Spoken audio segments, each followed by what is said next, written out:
Assalamualaikum warahmatullahi wabarakatuh. And hi, first of all, I would like to thank you to all of you who have spent their times to watch our presentation. Thank you very much. Okay, our team will present to you guys segmental reporting, which is MFRS 8, and the other one is interim reporting, which is MFRS 134. So I hope you guys will enjoy our presentation. Thank you. Okay, before we start our presentation, I would like to introduce to you all our presenter that you all will meet during the presentation. Okay, first we have Amir Safwan bin Susaini, which is me. And besides me, we have Muhammad Aziz Akwad bin Muhammad Nazri. We also have Khairul Izam bin Miftahur Rahman. And lastly, we have Muhammad Aidil bin Rozaidi. Okay, so I hope you guys will enjoy our presentation. Without delay any time, let's go. Hi, we meet again. My name is Amir Safwan bin Susaini, and I will be your guys' first presenter for this presentation. Okay, we as a team has agreed to choose Hibiscus Petroleum Berhad Company for our segmental and interim reporting, which is MFRS 8 and MFRS 134.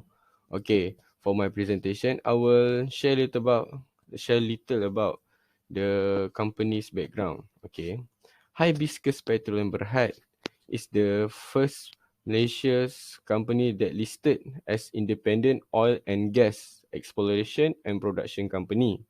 Okay, the company is focused on monetizing, producing oil fields, and growing company's portfolio of development and producing asset in the areas of geographical that they focus, just such as the United Kingdom, Malaysia, Australia, and Vietnam. Okay, the location of the company headquarters is located in second floor, Syed Kecil Foundation Building, Jalan Kapas Bangsar. The postcode is 59100 Kuala Lumpur, Malaysia. Okay, the company's constituent is on the FTSE for Good Bursa Malaysia Index as well as the FTSE for Good Bursa Malaysia Sharia Index. Okay, I will share a little bit about this FTSE for Good Bursa Malaysia Sharia Index. Okay, in July 2021, Bursa Malaysia and FTSE Russell have launched the FTSE for Good Bursa Malaysia Sharia Index to fulfill or meet the need from the investor for their index solution that are ESG and Sharia compliant. Also, FTSE for Good Bursa Malaysia Sharia Index is designed to track the constituents in the FTSE for Good Bursa Malaysia Index that are Sharia compliant. Okay. Next, the securities of Hibiscus Petroleum Berhad have been classified as being Sharia compliant by the Sharia Advisory Council of the Securities Commission of Malaysia. That's it for me. Bismillahirrahmanirrahim. Assalamualaikum warahmatullahi wabarakatuh. My name is Muhammad Aziz Akwan bin Muhammad Nazri, and I will present about the factor to consider segment reporting. There is three factors that we can find recording based on this company, which is the first one is the nature of the product or service, the information of manager responsible for the activities, and the last one is information present to board of the director. Okay, next we go for the type of segment. There is two type of segment, which is a business segment and a geographical segment. Okay, for what is the meaning of the business segment? Okay, business segment is distinguishable component of an entity that is engaged in providing an individual product or service or a group related to product or service, and that is subject to risk and return that are different from those of other business segment. Okay, for the geographical segment is a distinguishable component of entity that is engaged in providing an individual product or service within a particular economic environment, and that is a subject to risk and return different from those of the economic environment. Okay, so for our company that we have choose, which is Hibiscus Petroleum Berhad, the company is using a geographical segment as it is determined according to the respective country. Okay, next we go for the CODM. What is meaning of CODM? CODM is a chief of decision making. Okay, CODM is a person whose function is to assess performance of various segment and decide on on the allocation of resource to the respectively segment. Okay, for the CODM for our company, which is Hibiscus Petroleum Berhad, is Dr. Kenneth Gerard Pereira, who holds managing director position in the company. What is his responsibility toward the company as a CODM? So, his responsibilities toward the company includes make a decision regarding resource allocation and perform an assessment of Hibiscus Petroleum Berhad, and review management risk, review effectiveness of internal control system of the company. So that's all the responsibilities for the Dr. Kenneth Gerard Pereira, who is the director of the company of Hibiscus Petroleum Berhad. Hi, I am Mama Aidil, and I will tell you how to determine reportable and non-reportable segment. There are two tests that we can do to determine whether a segment is reportable or not. The first one being 75% revenue test, and the second one being 10% threshold test. First, we can do a 10% threshold test. This test is to check whether a total revenue of a specific segment is equal to 10% or more to the total revenue to determine whether it is reportable or not reportable. So the first segment being Malaysia, no Sabah. Its total revenue is 791,291 ringgit. Then we divided that by the total revenue, which is 1,691,550 ringgit, and we get 46.78%. Next, we go to the next segment, Malaysia, Kinabalu and others.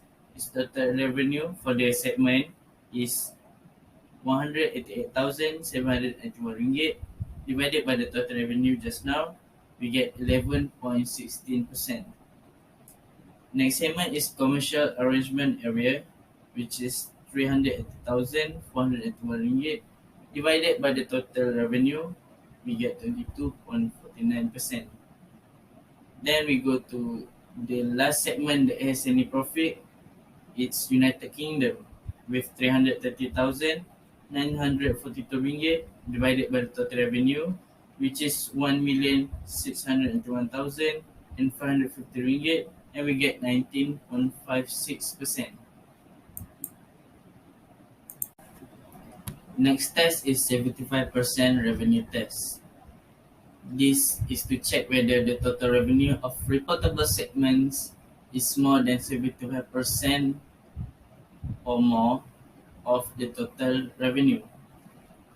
So the reportable segments are Malaysia North Sabah, Malaysia Kinabalu and others, commercial arrangement area, and United Kingdom. They all total up to 100% of the total revenue, while for the non-reportable segment, which are Vietnam and Australia, there are no calculation can be done since they generate no revenue. So the revenue totals up to 0% of the total revenue. This is the working. The total revenue of reportable segments divided by the total revenue equals to 100%. Okay, now we will go to the part where we reproduce a segmental report. So first we have to include all the relevant segments, which is Malaysia North Sabah, Malaysia Kinabalu and others, United Kingdom, commercial arrangement area. For reportable segments and the other two non-reportable segments, which are Vietnam and Australia. Not to forget add investment and group activities, since it also generates revenue but not in a geographical segment. So after we instead certify all the conditions where we need to provide four of reportable segments and two non-reportable segments. We insert all the relevant information, including information about assets and the revenue generated, before finalizing it with profit or loss after taxation. Assalamualaikum warahmatullahi wabarakatuh. And for conclusion, I will present about advantages and disadvantages of segment reporting. First of advantages of segment reporting is the performance and the evaluation of company result are more understandable and transparent. Second, it helps potential investors to make better decision making in investment purposes. And lastly, it is easier to determine profitable and loss incurring unit with segment reporting. And for disadvantages of segment reporting, first, it is useless for financial statement users such as investors, since, since it may incur some differences of opinion regarding risk and return of segment information. And second, the company may incur higher costs in providing segmental report to external users. And lastly, it is leading to competitiveness among company as it reveals some important information regarding profitability of company to other rival companies. Okay, done for the segmental reporting, which is MFRS 8. Okay, let's move on to the next, which is interim reporting, which is MFRS 134. Alright, let's go. And now I will present about part B, interim report, which is MFRS 134. In interim report, there are basis of preparation that is consists two method, which is integral method and discrete method. Integral method is a part of annual report that based on basis annual report. And annual value is fraction of reporting period. And for discrete method, it is being prepared on periodic basis as as a separate period of interim report. Therefore, Hibiscus Petroleum Berhad is using discrete method because they are preparing interim report on periodic basis, which is quarterly. The first accounting policy used by Hibiscus Petroleum is impairment of non-financial asset.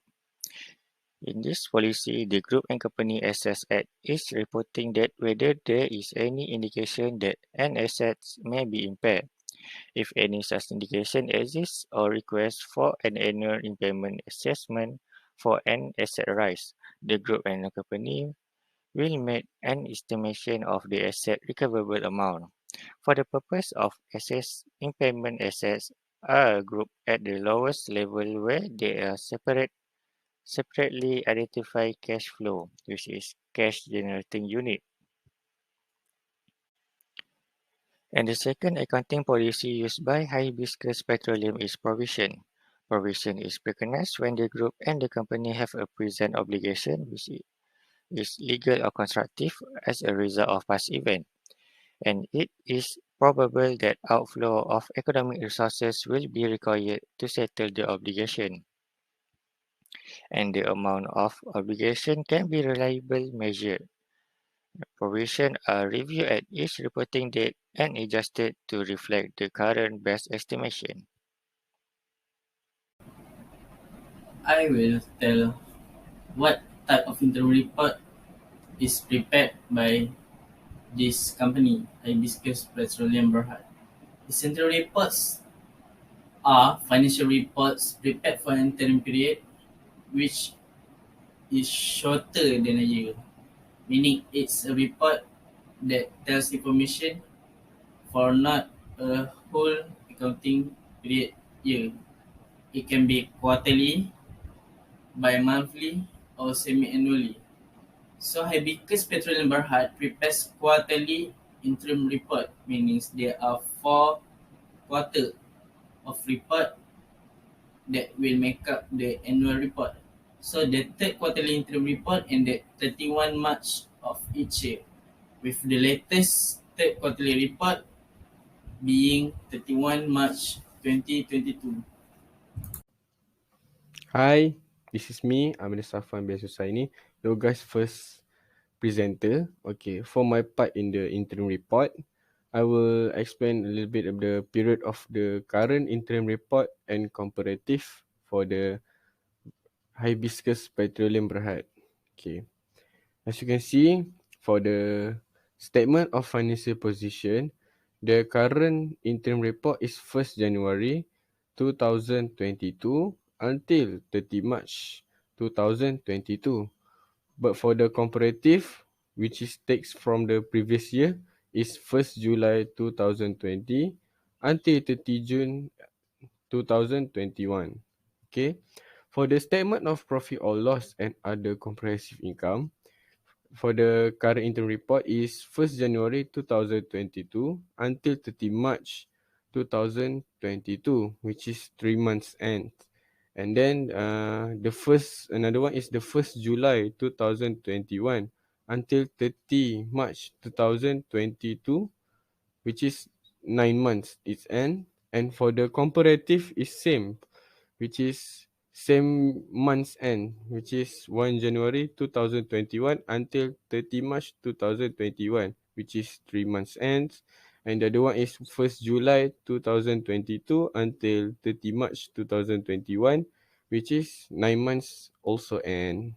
Okay. For the statement of cash flow is the 1st July 2021 until 30 March 2022.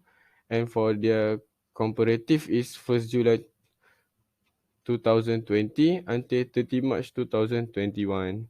And lastly, for the current interim report for statement of change in equity is 1st July 2021 until 30 March 2022. And for the comparative is 1st July 2020 until 30 March 2021. Okay.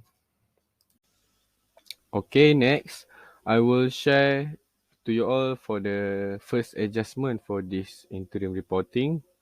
Okay, we as a team has agreed that Hibiscus Petroleum Berhad should use the reducing balance method to determine their equipment depreciation, since the company equipment has the most productive and highest utilization ability at the beginning of its useful life.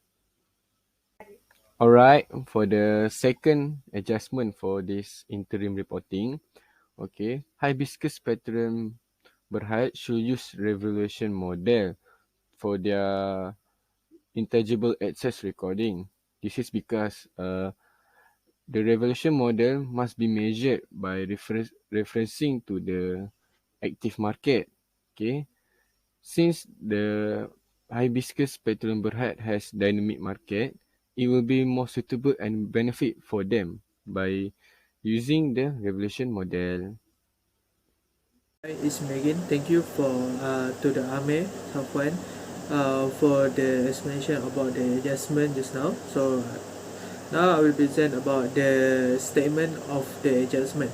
For the first adjustment about the depreciation, which is we adjust by using from straight line method to reducing balance method of depreciation.